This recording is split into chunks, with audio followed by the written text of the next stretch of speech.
This is Valley News Live at 5. We begin with breaking news as the body found in the Grand Teton National Forest over the weekend was just identified as Gabby Petito.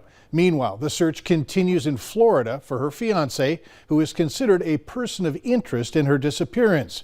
Brian Laundrie's parents say that he went to a nature reserve last Tuesday, and that was the last time they saw him. Yesterday, the FBI searched the home of Laundrie's parents, where Brian and Gabby also lived.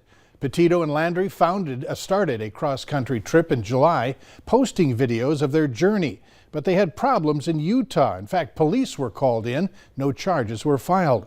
The cause of the death has not been released. This afternoon, we're bringing you an exclusive look into West Fargo's new rapid COVID-19 testing clinics, a new strategy that the district is using to help keep students in school.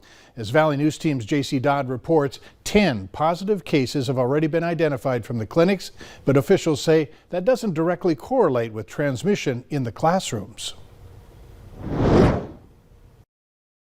It's about identifying those cases before they set foot in the school. So even if we have more positives, it doesn't necessarily equate to more exposures in school.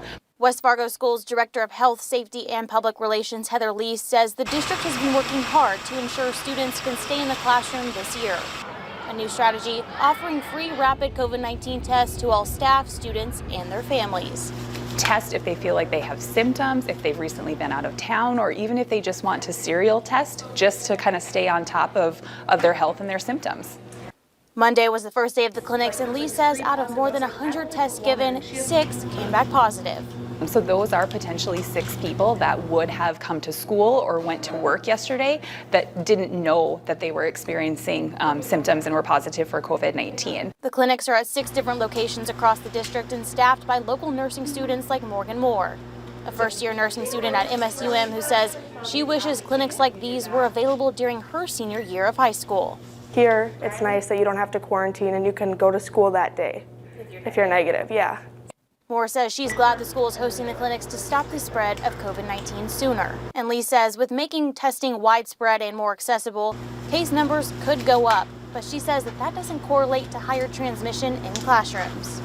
So even if the positive numbers go up, it doesn't necessarily mean that more kids in school were exposed. So we feel like this is a really good thing for that reason. Now I want to take a look at West Fargo's COVID-19 case numbers from last week. Tuesday, West Fargo schools reported 79 active COVID-19 cases among students. Here in red, you can see 34 cases in elementary schools, 23 in middle schools, and yellow, here in green, 22 high schoolers testing positive for COVID-19.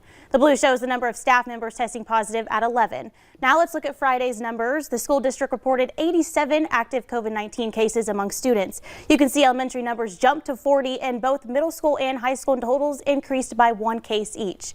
However, case numbers for staff members dropped from 11 to 8.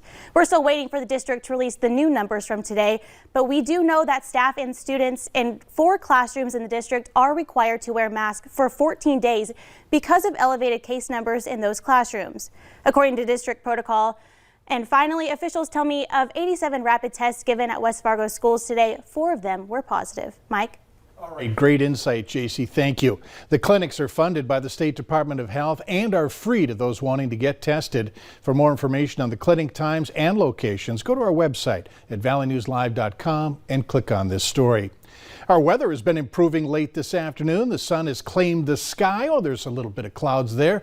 Wind speeds are reasonable for sure. Let's get further details from our chief meteorologist, Hutch Johnson. Hutch? Mike Morgan, thanks so much. Good evening, everyone. We are looking in the Devil's Lake Basin and almost due west. As you can see, the sun getting ready to set in the sky, and there is a cumulus cloud out there. And you can see where there's no blocking of the sunlight there, the blue skies. There's a rain shaft right just to the west of town right now. Let's take a look at that radar. We do have a couple of showers and rumbles of thunder making their way through northeast parts of North Dakota. It's pretty spotty indeed. Langdon seeing showers exit into Walsh County. Central parts not far from Lankin and Park River are seeing some shower activity. This is what we were seeing on the Skycam in Devil's Lake. Hit and miss sprinkles there. The rest of us enjoying quiet conditions, clear skies and 60s as a rule. The 70s are out in the central Dakotas.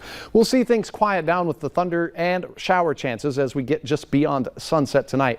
Cool temperatures once again overnight in both Grand Forks and Fargo as we will see this dry air rapidly cool off. Coming up, I'll have hour-by-hour details on what you can expect as we go through Hump Day and beyond, Mike, in a few minutes. All right, thanks so much, Hutch. New this afternoon at 5, a 79-year-old woman has been killed in a house fire. Becker County Sheriff's investigators say it got a call around 9:30 yesterday morning about a home that was destroyed in the fire on 120th Street in Frazee. The victim has been identified as Dolores May Lubitz. Authorities say she's the only one living in that home. The cause of that fire is still under investigation. Go get it!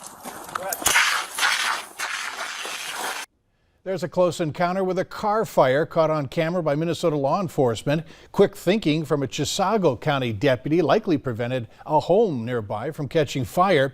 He tried to use a fire extinguisher to put the car fire out, and when that didn't work, he grabbed a tow strap from the homeowner and hauled the car out of danger.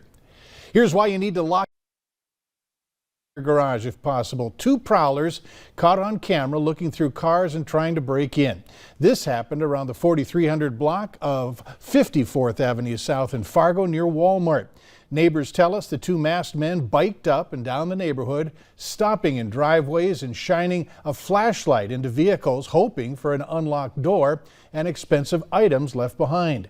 1 car was broken into and a woman's purse was stolen. A Grand Forks County man is facing charges for doing poor, unlicensed contract work at 2 different Ransom County businesses, then demanding thousands of dollars in return. Brandon Ferguson is charged with construction fraud as well as disorderly conduct. Authorities say court documents say Ferguson did work for a Gwinner, North Dakota business, agreeing to 1 charge, but sending a bill for much more. In a separate case in Lisbon, Ferguson is accused of doing something similar to an assisted living facility. Ferguson does not have a license to work in the state of North Dakota.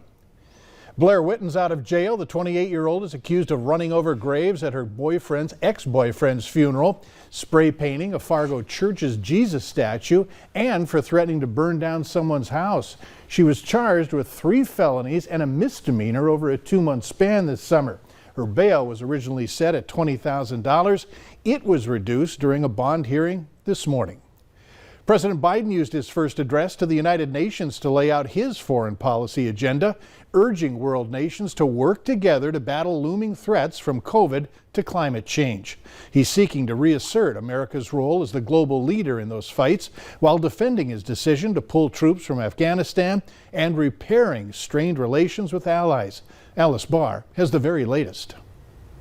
On behalf of the General Assembly, in his biggest moment yet on the world stage, President Biden today addressing the United Nations General Assembly, vowing to lead an era of international cooperation to solve pressing global challenges. At the dawning of what must be a decisive decade for our world.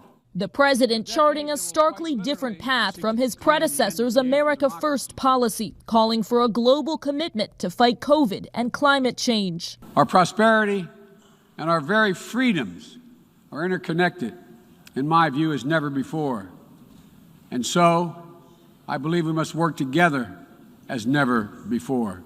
The speech comes at a time of new skepticism over U.S. commitment to collaboration, less than a month after America's chaotic withdrawal from Afghanistan, despite many allies' reservations. I stand here today for the first time in 20 years with the United States not at war.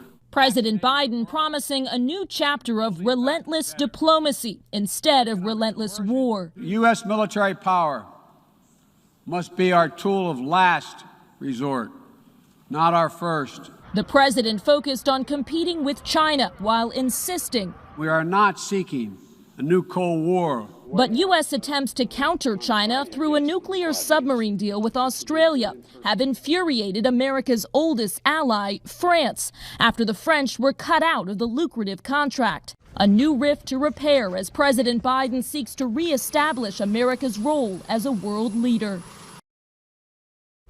The White House is seeking a phone call with France's president, who did skip the United Nations General Assembly. And tomorrow, the president will host a virtual COVID summit for UN leaders. The CDC is trying to get to the bottom of a new salmonella outbreak that has sickened people in 25 states. The problem? It hasn't yet identified the food source. The CDC says 127 people have been sick, including 13 in Minnesota and 1 in North Dakota. 18 people have also been hospitalized and there have been no deaths.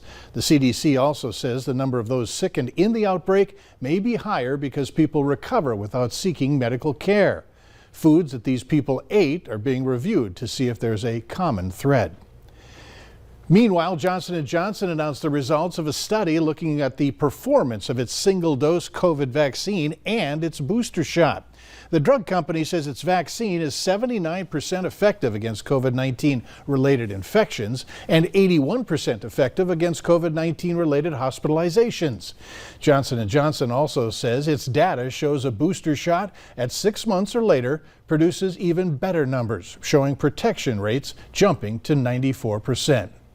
Jane Feemeyer was the original princess warrior. Remember her? At just 8 years old, she passed away from leukemia after a 13-month battle. Well, Jane's mom, Jill, says before Jane died, she shared a dream to find a cure for cancer so others wouldn't have to experience the pain and sadness that comes with a cancer diagnosis. 10 years later, her legacy lives on through the Princess Warrior Foundation, and a 5K is being run in her honor. The money raised this weekend will go to families battling cancer, grants, scholarships, and to help fund cancer research. The 10th annual Princess Warrior Run, Walk, Roll, Stroll, or Crawl is Saturday, September 25th at Tapley Park in Wadena, Minnesota.